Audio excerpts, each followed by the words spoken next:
Hi guys, today we're going to custom color our paste, a great way to stretch those supplies. We're going to make our own stencils and I have a super cool hack. So let's not waste any time and let's just get started. First I'm going to make my own stencil. I have some clear craft plastic, I have a POSCA pen that can write on plastic and I'm going to make some wonky lines. I have a card underneath so I can see the size of a regular card that I'm using. And I want the stencil pattern a little bit bigger with an outline around my pattern. And after I made my lines, I also made some circles. And I also made some squares and they are all very wonky. And then I cut the patterns out by hand. And this is a super simple way to make your own stencils, but if you have stencils lying around and you think this is too fuzzy, then just use those. You can do that too. Next I have texture paste transparent gloss. I add some on my desk and I add some Pixie powder and then I'm going to mix it up. The more you mix, the more even the color will get.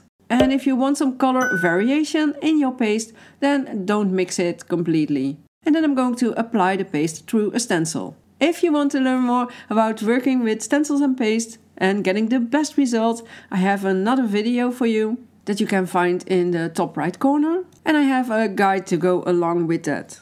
So you can rock your stencils and paste too. And once I'm done, I lift my stencil. And this is the result. A fun wonky pattern with a see-through paste.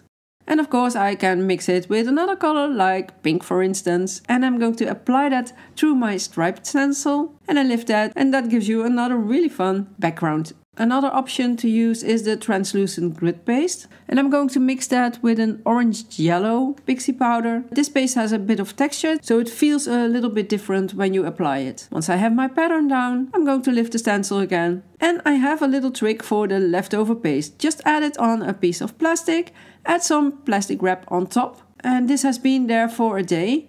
And it's still very smooth and great to work with. So this is a great way to save your custom colored paste and it will hold for a few days and maybe even a few weeks. And because the pastes are translucent or transparent, you can layer them for another fun effect. And once that layer is dry, you can even add a third layer. And that will give you another interesting background to start with, or to turn into a card, or any other way you would like to use it. Have fun giving this technique a try. Make sure to comment, like and subscribe. And as always, make sure to keep on crafting!